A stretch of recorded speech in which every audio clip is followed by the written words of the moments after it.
Whether it be interacting with fellow fans on social media, collecting tips, or just going out and about on the town, guys, these are 5 lessons every Transformer fan needs to learn right now. We're also going to be covering this week's news and announcing our giveaway winner right now on Transformers Talk Raw.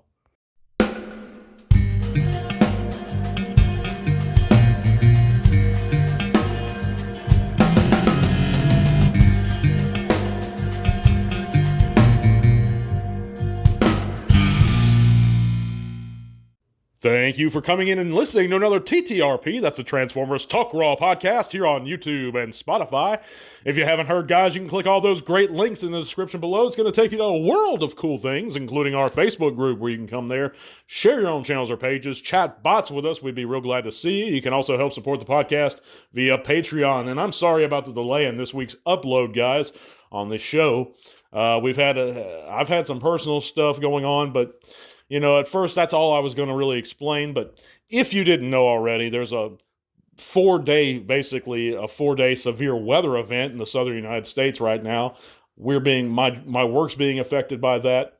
And so it's a mess down here. And there's a lot of folks in jeopardy as of this recording still. So if you can keep them in your thoughts and your fellow fans and collectors who live down here, you guys be safe. But on with the show, guys. Sorry about the delay.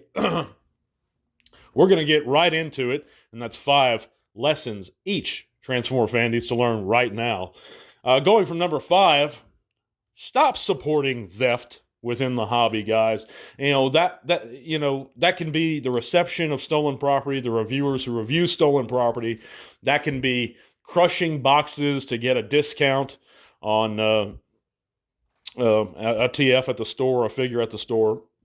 And a lot of people do that little trick, or swapping stickers, and they'll swap price stickers. They'll take a clearance tag off of something, put it on a TF. I've noticed this trend in the hobby, not recently, but for a while now. And it's just deceptive. It's dirty. It's theft, and it's morally wrong. It sets the wrong message for the next generation of fans to come after us, and it is going to increase retail costs for us even more.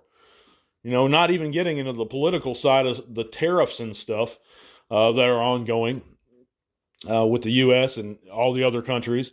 But those things are going to increase cost. I think there was a projection I saw, guys, that showed that deluxes were going to be nearing over $40 here in the U.S. Pretty soon. So the costs are already going up high enough. This retail theft, stores are going to compensate for it, guys, eventually. And I'm telling you, if we get enough of that going, those retailers are going to start raising their prices. That's why many places fluctuate on their prices. You know, you don't have one standard. You have a standard MSRP. But what you can buy a Transformer at Walmart might be different than what he costs at, say, Target or some kind of specialty store. So my point is, just stop supporting theft within our hobby overall, guys. Nothing good comes of it. You might think it's cool. You might enjoy those reviews of the guy I don't really want to name, but it's not a good practice. He's built his entire channel off of reviewing stolen property. He's getting slick about it, and not all his figures that he reviews now are stolen. But that channel, make no mistake, was built entirely off of the reception of stolen goods. So stop supporting theft in the hobby. Unsubscribe to those people, and just don't do it. But number 4, moving on, guys, is never, under any circumstances whatsoever, even if you're in dire straits, sell off your collection. It's just a bad idea, guys. After thinking about it for many years, and I've been in the hobby for over 3 decades now, nothing good ever comes of it because you always, come back to it. There's a reason why we love the Transformers, guys. We always come back to them because they're part of our memories, our childhood, our nostalgia, and there's things that, sure, we can tell ourselves we can reacquire this stuff, but sometimes you can't. And, for certain figures. And I understand stuff comes up, emergency situations, family's got to come first and all that. But, usually there's a way to figure out how to hold on to your stuff and still move forward and take care of what you need to do. So just because you are burnt out or just because you need a little cash at the moment, it's no reason to sell your collection. Even if you're tired of collecting, put them away for a while. Don't look at them. Don't talk about it. but hold on to your stuff because you may really regret that decision. I've seen it happen time and time again, and it's happened to me once or twice. So stop selling your collections. But number 3 is more important to me, and it crosses in even more of a moral boundary. Leave one behind for the next collector. You know, if you see a figure you like, it's like that old Dan Larson philosophy of Toy Galaxy. Buy it if you want to collect it. Even if you're army building, buy a couple. But make sure one is left behind of any given figure. Don't take up everything just because you think it might, even if you view the Transformers as an investment. You know, that's very discourteous to the next local guy to you. You know, hopping from store to store, buying up all the popular army builder, all the popular of one figure, it's just low to me, and it's questionable. So leave one behind for the next collector, or God forbid, a kid who may just come across it. Because most children, and that got in the Transformers, I know, I can speak for myself as a kid, they were impulse buys. It was mom went up to the grocery store, I saw a Transformer I liked, I begged her for it, and she gave in and got it for me. It's not that I planned out. Back in the day, it's just whatever you saw in the store. I'm talking 80s, 90s. And so it encourages kids to get in the line if they see a cool figure. Well, if that cool figure's not there, they're not going to want it. So leave one behind. That's my point, guys. But number 2, now, these are very important, and 2 and 1 go hand in hand with each other.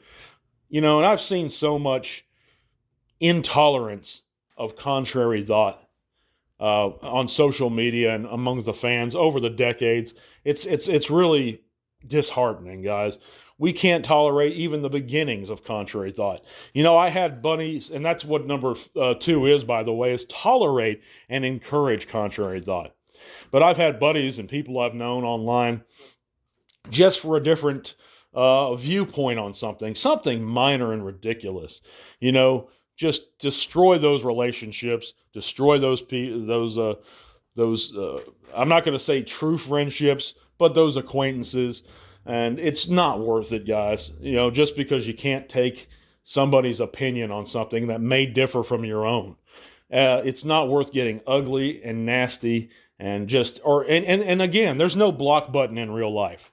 You can do that on Facebook, you can do that on Twitter, but in your interpersonal relationships, at conventions, at church, at work, you have to tolerate the presence of people. You can walk away, sure. But when it comes to those things you do in your everyday life, you can't just walk away if someone disagrees. So you have to learn to accept those. And that makes the world go round. They might not be correct. But if it's something subjective to begin with, there is no correct or incorrect. I can say Transformers the movie 1986 is the greatest Transformers movie ever. You can think that Transformers 1 is. Neither one of us is wrong. It's just our favorite. It's the best to us. So accept those contrary thoughts, guys. Don't down someone because they have a different opinion. And it leads me into my number 1. Be kind to each other, even if you share different opinions, guys. Be kind to each other. And I know they're tied to each other, 1 and 2. I've seen so much ugliness, nastiness online. And a lot of it's due to anonymity. I've seen people make fun of just do despicable things. And I can go on and on citing examples of them. And I'm not going to because it's really despicable. And it makes me ashamed to be a fan and collector and be within the fandom sometimes. Be kind to each other. There's no reason to get ugly. There's no reason to get disrespectful. You wouldn't do it in real life. Don't do it online. But those are the 5 lessons I think every Transformer fan needs to learn right now. There's going to be no poll results this week, guys, but we're going to move on right along to this week's news. And, of course, we know Takara revealed the MPG-17 Optimus Prime type prototype. And we saw also color images. But these official gray images were revealed by Takara. We know he's going to cost approximately $165 US. Why we need another version of Masterpiece Optimus, I don't know. But this one does look good. And if you're into the MPs, he's going to be up for pre-order, I imagine, pretty soon. We also know that Neil Ross, the legendary voice of Bone Crusher, Slag, Springer, and many others, is to attend TFCon Toronto July 11th through the 13th. So if you're up there, go see Mr. Ross, tell him T-Talk Ross said hi. He's a true legend in the Transformers community. I'd love to be able to shake his hand and get a chance to meet him.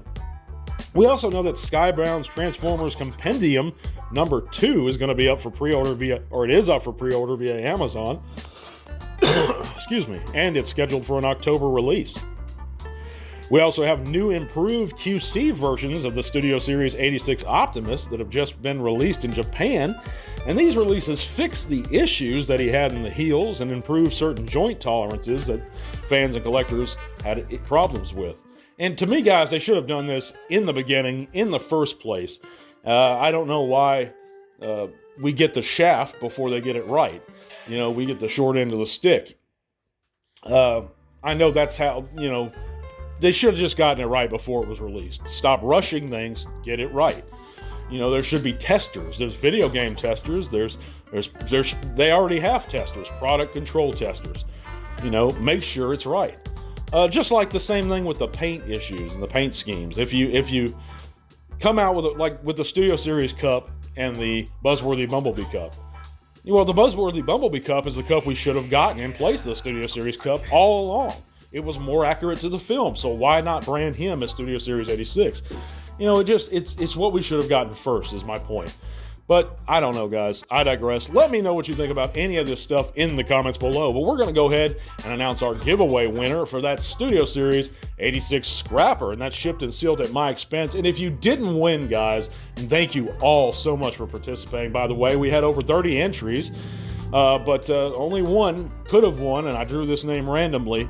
Don't know this gentleman, but our winner is Skullicull, and I'll be contacting him on Twitter, or he can reach out to me via Twitter, I'm sorry, if he'd like to claim his figure. If he doesn't claim it in a couple weeks, though, guys, I'll give it away. I'll try to give it away again. But, yeah, there's going to be plenty more giveaways to come, guys, so if you didn't win, stay tuned.